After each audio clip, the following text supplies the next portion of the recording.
yoka susu la katamuke Pierrot bandaki makambo ya coup d'état moko ko sale makalate baye ko kanga Salomo na makambo ya coup d'état. Tu te souviens? Tous les cas. Non, c'est leur méthode. C'est leur méthode déjà, bah viseur, il y a bah essai erreur. Bah mais qui et on trouve maintenant qu'il faut éliminer Moulongo. Maintenant, comment le faire? Moulongo aussi c'est qui tonne. Et l'autre sauver ce comme Moulongo puisque plan on a déjà échangé bah Kokokate, mais ils sont dans le plat pour frapper un autre leader katangais, vous allez voir. Bientôt Katoumi va tuer un grand leader katangais et pour faire porter le chapeau à Tshisekedi. Et là où Dani Banza doit faire très attention, parce que Dani Banza joue le double jeu. À s'approcher de Katumbi, il est resté à l'union sacrée, il est en train de jouer son double jeu. Il peut être sacrifié par Katumbi d'après nos sources. Et enfin, le chapeau sera de Tshisekedi. Et à ce moment-là, il faut créer fissure entre Kasaï et Katangé. Et nous risquons d'aller mutilement dans Katia Kobomana avant les élections. Et ça peut créer un détonateur à l'état d'élection. Puisque le plan chérubin est atteint d'objectifs T. Beta qui se coche malabango tellement à qui bébé. Teki la kolo balanga makama wengeta même ba mususu wana bakoko ya bakolo balanga makama wengeta puisque king teki la nenga zawana c'est mon ami, c'est mon frère. Non, Sankara ayana wenge pona ko sala na wengete. Il y a des différences ya makam, il faut te comprendre. Il y a des gens qui sont venus na wenge pour tambola na mutu ezana bato poto na wenge pour travailler na wenge. Sankara aza petit ya la dance Montana. C'est leur histoire à Wenge. La Des Montana, c'est l'équipe ambassadeur Guy Jabon de Bakouze ya Wera. Sakara de Kouta façonné à Lobarawana a imité la Des Montana. Tant que na Wenge bazala ki misato, ye le corbeau na musus na bossa na komo bazaki ba portrait ya Adolphe Dominguez. Vous comprenez? C'est ça l'histoire. Ce qui le lot à Boyango, c'est vraiment un grand péché. Ah, l'obara jamais, azala plus petit Adolphe Dominguez. Non, c'est de l'ingratitude. N'a pas fait la bonne côté. Nako sepela bongote. Nako sepela bongote. Nako sepela bongote. Sora le bongo, il sera maudit par Adolphe Dominguez puisque Moutou Oya Fula Sankara de Kouta, c'est Adolphe Dominguez. Tout marché va monter. Vous comprenez?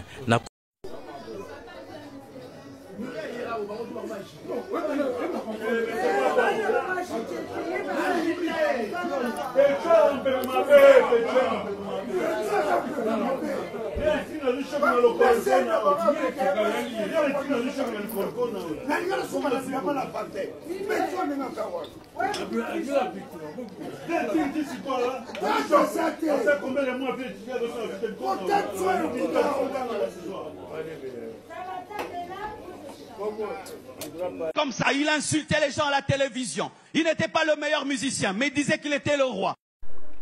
Marcelo, un moment d'anthologie pastorale, les athées. Verset zati, exemple, on peut ces athées vraiment aux autres, ça a une personnalité, et respect na ba mort les athées.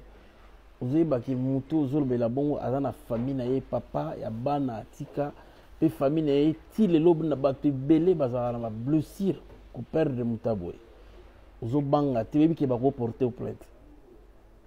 Il y a solo yé mutu baby si génération, on a quoi insulter battu. Est-ce qu'il qui sert à insulter les gens à la télévision? Pourquoi qu'on va m'envoyer mon homme qui en plus aux pasteur qui pasteur on a bien des années. Faut éviter le problème, hein. Problème est voyez là yo na makamuka ya bilobe là aux salao. Azala qui meilleur le bande yo yebi bambozo lo baté. Et ce n'est pas bien. Ba tu bazo beta maboko mozo lo ba n'importe quoi.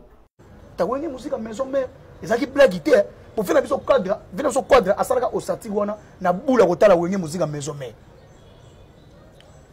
Obi Jordan kusa taki nani? Babi Ndobe. Ah. Oh. Bongo ba mane kachaka. Bono be petit fée. Oh. Yo Pembe. Obi Gibson. Non. Ginetit. OK. Oh. Bébé qui osaki nani? Bébé qui Bill Clinton. Brigade la nani? C'est le. Et ça paie? Yo Pembe.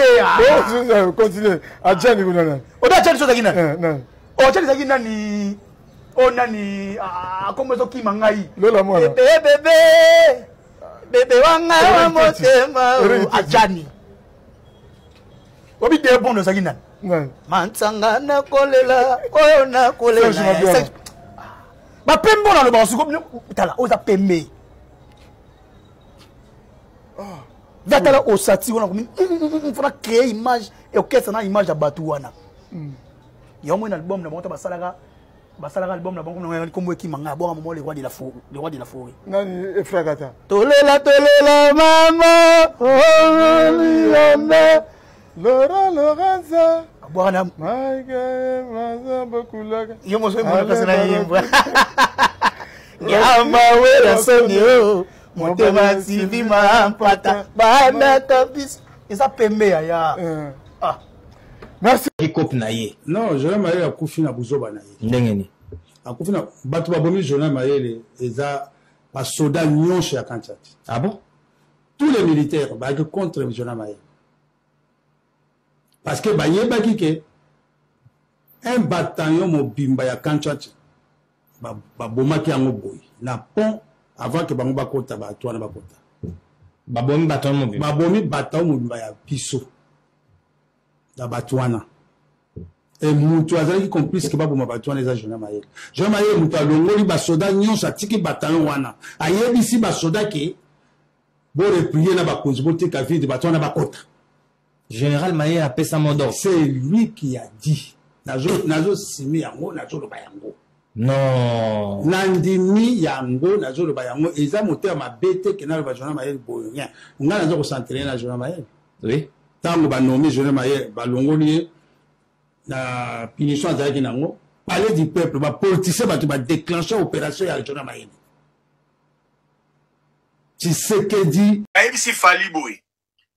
Toute personne physique ou morale mise en cause dans un article de presse écrite ou en ligne, une émission de radio ou de télévision, soit nominativement, soit indirectement, mais de façon telle qu'elle puisse être identifiée, a le droit de faire insérer dans les colonnes de la dite publication une réponse ou une rectification, ou d'accéder à la dite émission pour les mêmes effets.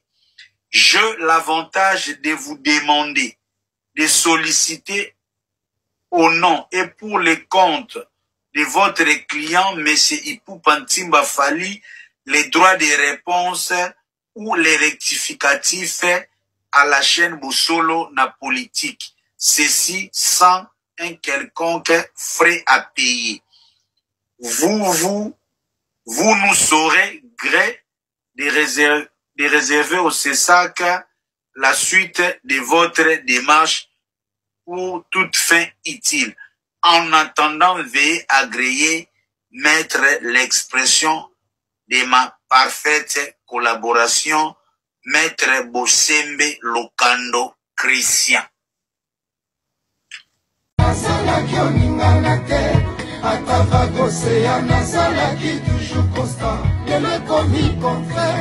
Amoureux kotimamu s'évaporer kakikaki machina na rishi boulot ça l'enzambe atamo orogana sala kioningana te atava océana sala qui toujours constant et le commis contraire amoureux kotimamu s'évaporer michuri nokolanu le querer dynastie D soya na force au sana. Hey, Prince Dada, m'appelle Dadju, ambassadeur Yambo. Voilà, Juna, grand-père. Des photos. Ouais, il est là, le papa. Normal. Pas de mariage entre noir et blanc. Une série de sites internet en Afrique assure que la Suisse envisage d'interdire aux hommes africains d'épouser des femmes suisses. Une rumeur récurrente, nous l'avons vérifiée. C'est un site internet congolais qui a ressorti cette supposée information, pas plus tard qu'au mois d'août. Elle circule en réalité depuis de nombreux mois sur des sites d'information sénégalais, ivoiriens ou béninois. D'après eux, les membres du Parti démocrate conservateur de Suisse prépareraient une loi pour interdire aux hommes noirs de se marier à des femmes blanches. Et ce, je cite, pour préserver la culture blanche en Suisse. L'article indique même que 70